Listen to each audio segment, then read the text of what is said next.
गोवंडी में नास खान की पहल। 100 एनजीओज एक मंच पर। गोवंडी इलाके में ह्यूमन राइट्स मुंबई की अध्यक्ष नास खान ने एक विशेष कार्यक्रम आयोजित किया।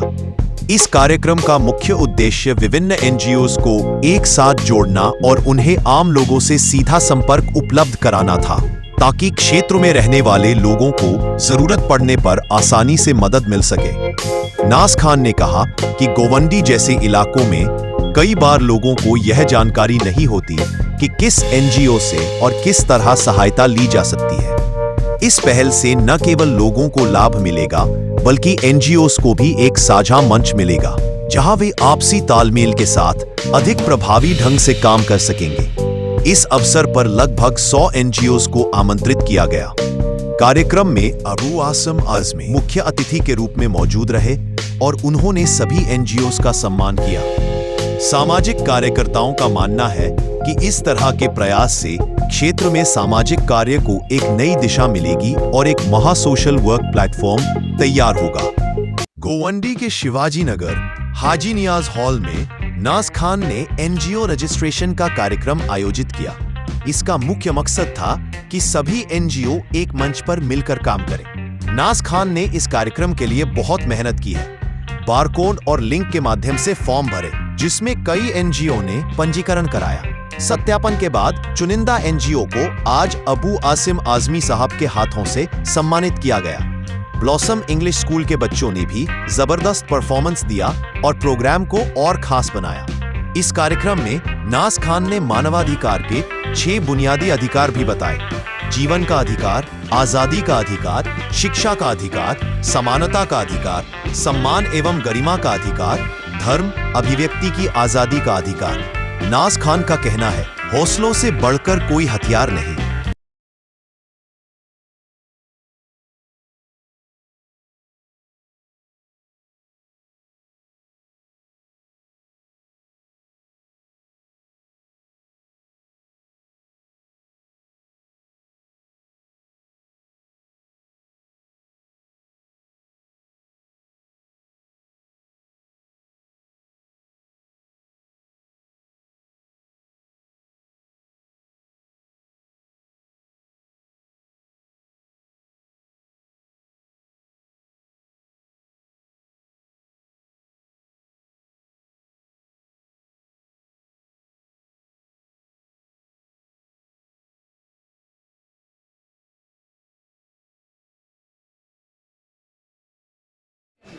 मैं नाज खान, ह्यूमन राइट्स की प्रेसिडेंट। आज मेरा मकसद ये प्रोग्राम को जोड़ने का ये था कि सभी किस्म के जो लोग हैं जिनको हेल्प की ज़रूरत है, वो एनजीओ यहाँ पे आके काम कर सके और इनके लिए ज़रिया बन सके। ये एनजीओ, मैंने जितने एनजीओ का सर्वे किया है तो मुझे ये लगा ऐसा कि वो एनजीओ भी चाहते हैं वर्क करना, मगर उन्हें वो लोग नहीं मिलते हैं जिन पर वर्क किया जाए। इसलिए मैं ये प्लेटफॉर्म के ज़रिए उनको वो लोग देना चाहती हूँ जो वाकई हकीकत में मदद के हकदार हैं।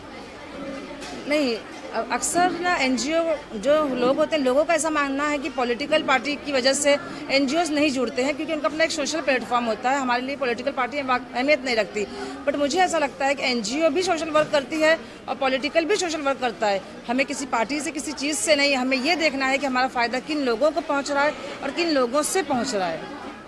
या बाहर से नहीं, ये हाँ गोवंडी से नहीं, ये पूरे ऑल ओवर मुंबई से ये एनजीओ को पूरा जमा किया गया था।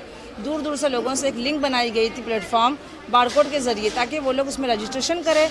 और उन लोगों ने रजिस्टर किया, फिर उसके अंदर से हम लोगों ने उनके वर्क चेक किया, उनके ऑफिस जाकर उन्हें इन्विटेशन लेटर दिया, फिर हमने यहाँ फेलिसिटेट करने को उन्हें यहाँ बुलाया गया। और इन सब के ज़रिए ही मैं एनजीओ वालों को भी एक बात बोलना चाहूँगी कि आप लोग भी आगे बढ़ चढ़ के काम कीजिए। और ये जो है, आगे काम करने से ही हमें मालूमात भी मिलती है और हमें ये भी पता चलता है कि किस एरिया में कैसे हैं।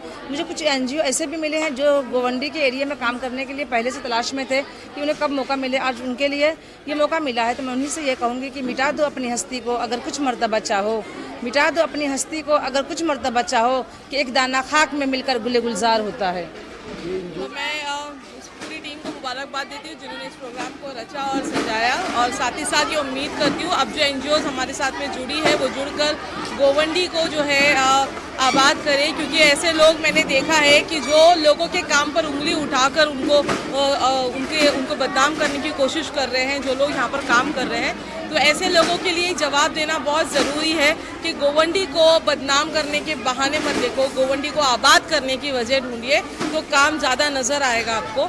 इसलिए गोवंडी की सरजमीन पे काम करने की ज़रूरत आ रही है और हम करते रहेंगे। सभी एनजीओज जो है आज मिलकर सभी ने अबू आसिम सर से कहा है कि वो भी अबू आसिम सर के साथ में जुड़कर काम करना चाहते हैं। तो ये अबू आसिम सर की अध्यक्षता की एक बड़ी जीत है, समाजवादी पार्टी की जीत है, काफ़ी एनजीओज उनके साथ जुड़ रही है, तो एक अच्छा माहौल पैदा हो रहा है जो कि काफ़ी इनकलाबी है। हम उम्मीद करते हैं गोवंडी में अब जो है बहुत ज़्यादा और ज़बरदस्त काम होता रहेगा और हम जो है उसके लिए तैयार हैं। बहुत बहुत शुक्रिया। आज नाज मैडम जो ह्यूमन राइट की मुंबई अध्यक्षा थी, उन्होंने आज ये प्रोग्राम रखा था समाजवादी पार्टी की तरफ से और बहुत तरीके के सेल बन रहे हैं, उसमें ये भी एक सेल है और ये एक अच्छी पहल थी, अच्छी शुरुआत थी कि जो 100% स्लम है हमारा, जैसे कि आप सभी जानते हो, उसमें जो एनजीओज बड़े लेवल पे काम कर रही है, छोटे से छोटे लेवल पे काम कर रही है, उनके साथ हमारा कनेक्शन जुड़ा रहना चाहिए।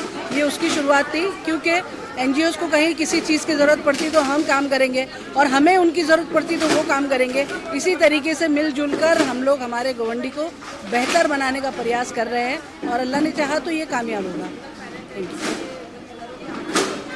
सबसे पहले मैं शुक्रिया अदा करता हूँ गुलाम साथ जो ह्यूमन राइट्स सेल जो बनाए अध्यक्ष नास का, उनका भी आज बहुत अच्छा प्रोग्राम है। गोवंडी के जितने लगभग 80% एंट्री आई है। आने का मकसद ये था गोवंडी के अंदर अवेयरनेस कैसा लाया जाए, कैसा मशवरा कितना एजुकेशन बढ़ाया जाए और कैसे यहाँ पे डेवलपमेंट किया जाए। यहाँ पे देख रहे आज से 3 साल नहीं बैठे हुए, 4 साल, इसलिए ये सब ये कर रहे हैं कि लोगों के बीच में एक नई तरीके से एक ताकत से हम खड़े हो गए समाजवादी पार्टी के बाद, और खड़े होने के साथ एनजीओ की भी मदद से 7 के 7 सीट आई हमारी, 7 का सीट, और यहाँ पे एक नई तरीके डेवलपमेंट हुए और नए तरीके से लोग आए जुड़े से करे। इसके लिए आज रखा गया था। भारी तादाद में संडे होने के बावजूद भी भारी तादाद में लोग आए और इसका इंटेंशन ये था कि एजुकेशन नशा खत्म होना चाहिए, अब लोगों के बीच में एक दूसरे में मोहब्बत होना चाहिए, हिंदू मुस्लिम भाई एक साथ होना चाहिए, एक ताकत से होना चाहिए। इसकी मदद पूरी पार्टी का समाजवादी पार्टी पूरी तय दिल से